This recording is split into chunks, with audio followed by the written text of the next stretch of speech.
La consommation, encore et toujours. En hausse de 1,2% au premier trimestre, c'est elle qui a le plus contribué à la croissance française.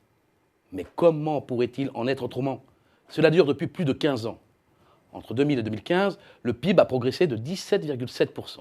Sur ces 17,7%, les achats des ménages en expliquent près de 12%, c'est-à-dire plus de 67%, nettement supérieur au poids de la consommation dans le PIB qui est de 53%. Viennent ensuite les dépenses publiques, pour un gros tiers. La part de l'investissement est faible, 16,5%.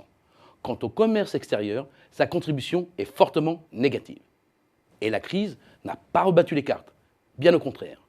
Sur la période 2008-2015, les mêmes calculs montrent une hausse des déséquilibres avec une hypertrophie des contributions de la consommation privée comme publique, alors que l'apport de l'investissement à la croissance devient négatif et que celui du commerce extérieur le reste.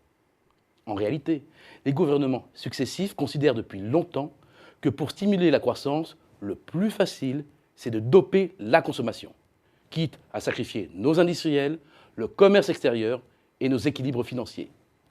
Notre solde extérieur, hors produits pétroliers, est ainsi tombé dans le rouge au milieu des années 2000 et campe à 35 milliards de déficit annuel environ depuis 2011. Et la tendance, depuis le début de l'année, ne va pas dans le bon sens, ce qui pèse bien évidemment sur notre balance courante. C'est un indicateur clé, car il décrit dans une logique de flux les échanges de biens, de services, de revenus et les transferts courants. Un déficit signifie dès lors que le pays dépense plus qu'il ne produit, donc qu'il ne gagne. Bref, qu'il vit à crédit. Et c'est le cas de la France depuis 2005.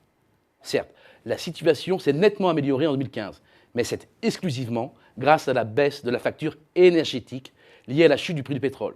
C'est donc une amélioration de circonstances. D'ailleurs, la remontée des cours en début d'année a immédiatement creusé de nouveau notre déficit courant. Et il n'est pas prêt de se redresser. Pour améliorer la capacité d'achat des ménages, la baisse des prix a été favorisée. Il suffit de regarder la hausse des prix des produits manufacturés, qui n'a jamais dépassé 1% par an en moyenne entre 2000 et 2015 et qui recule même de près de 1% depuis maintenant 2 ans, et pas seulement à cause de la chute du pétrole et de ses effets en cascade. L'objectif est clair. Redonner du pouvoir d'achat par la désinflation, voire la déflation sectorielle. Il faut donc favoriser le low cost, renforcer le pricing power des méga centrales d'achat des géants de la distribution, pousser en avant les casseurs de prix et tirer parti de la mondialisation.